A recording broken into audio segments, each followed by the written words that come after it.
ज्यावेळी या ठिकाणी वेगवेगळे फॉर्म पडले होते त्यावेळी काँग्रेसच्या प्रदेश अध्यक्षांना धनंजय मुंडेजींनी माझा फोन लावून दिला। त्यांना मी विनंती केली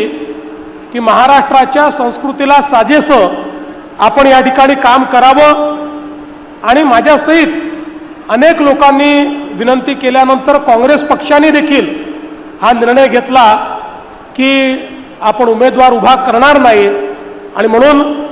आज या ठिकाणी सर्वांनी ज्या उमेदवाराला समर्थन दिलेलं आहे अशा प्रकारच्या उमेदवार आमच्या सुनेत्रा वहिनी पवार या ठिकाणी आहेत आणि म्हणून या सर्वांचं मी अतिशय मनापासून आभार मानतो। खरं तर या सभेकरता किंवा बारामतीमध्ये सभा घेण्याकरता माझ्यासहित या मंचावरचं कोणीही आलं नसतं तरी देखील तुम्ही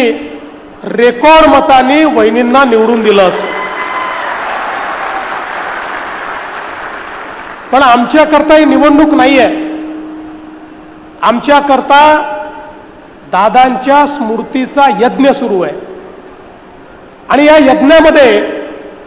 आपली आहुती जर टाकली नाही तर आम्हाला जन्मभर हे वाटलं असतं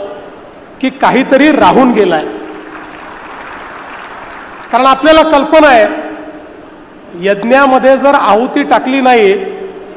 तरी यज्ञ होतो, पण आपल्या मनाला रुखरुख राहते की आपण ती आहुती टाकू शकलो नाही आणि म्हणून ती आहुती टाकण्याकरता दादांच्या स्मृती जपण्याकरता त्या स्मृतीला उजाळा देण्याकरता त्या स्मृतींना वंदना देण्याकरता खरं म्हणजे या ठिकाणी आम्ही आलो आहोत। आणि माझी बारामतीच्या सगळ्या मतदारांनाही विनंती आहे, आपल्यापैकी प्रत्येकाला माहिती आहे की वहिनी निवडून येणार आहेत, पण माहिती असल्यामुळे जर आपण या ठिकाणी मतदानाला जाऊन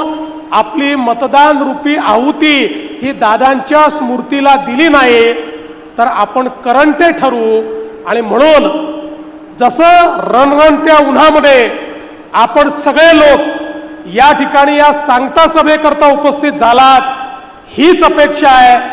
बारामतीतला एक एक व्यक्ती, माता भगिनी, युवा बंधू सगळे या ठिकाणी 23 तारखेला मतदानाला जातील। आणि आजपर्यंत बारामतीमध्ये महाराष्ट्रातले रेकॉर्ड